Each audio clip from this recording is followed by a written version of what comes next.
I think we're sufficiently past this time where I can tell the story. I've told bits and pieces of it before, but there was a bill proposed by Isidore Hall, and man, for 2 or 3 years I was going to ask you about this one, the condom bill, right? Yep, the condom bill, the infamous condom bill. So for 2 or 3 years, Mr. Hall and I were not on speaking terms, but it's sort of now all is forgiven, and when we see each other at events and stuff, we laugh about it. We enjoy laugh about it. But for a while, it was so tense. And so for people who are not familiar with this bill, there was a interest group, AIDS Healthcare Foundation, which is itself controversial, which I believe passed a ballot measure in the county of Los Angeles that said that for pornographic video shoots, you've got to wear a condom. Right. And immediately the different movie producers, not just porn producers, sued and said, well, wait a second, you're trying to tell me the content of the stories of my movies? First Amendment. Like, I mean, you can't tell me what I've got to depict on film.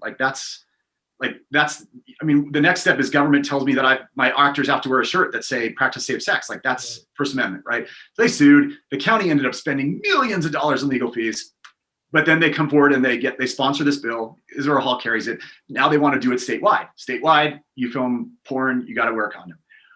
I personally, look, I happen to practice as a First Amendment lawyer before I got elected to the legislature. I took a big bill for a network all the way up through the federal court process. I won, and I know a little bit about the First Amendment.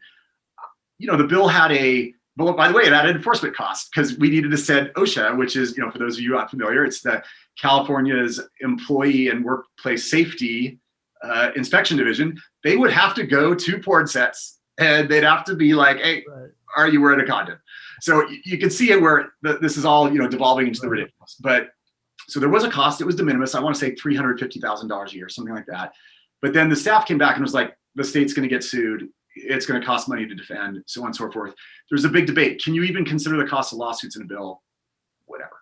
But the point is, I look at the bill and I'm like, okay, probably not constitutional. I don't know how I feel about this. Honestly, I don't have an opinion, but I just thought it was kind of goofy. So I decided to hold it.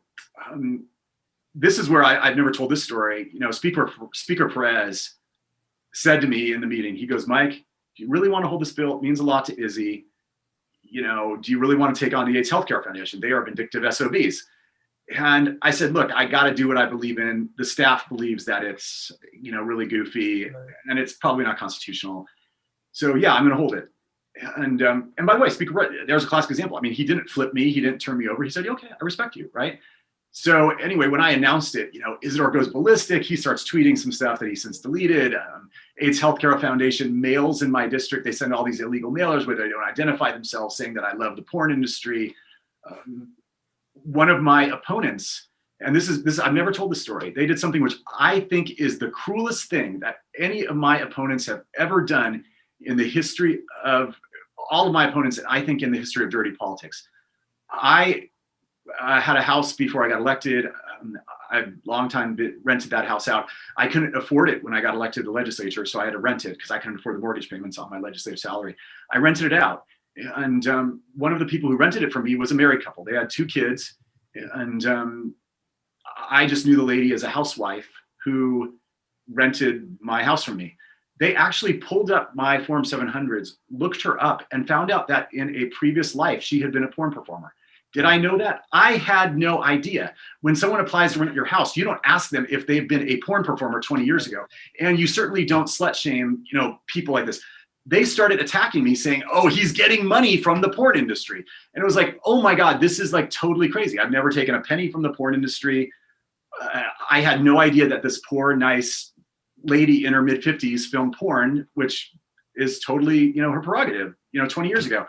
It was one of the most painful and awful, ugly, episodes in my life. But that's an example of the bullets you take as appropriations chair. And I certainly took a lot of them. Some of the mailers, I wish I had them to hold up to you. You would not believe the mailers they sent to my district. It was like, Mike Gatto loves the money shot and like all this stupid stuff. It was just like, no, your bill's unconstitutional. I remember being with Isidore during this time and just how angry he was and the tweets. That was a funny time. Condoms and porn. Right, exactly.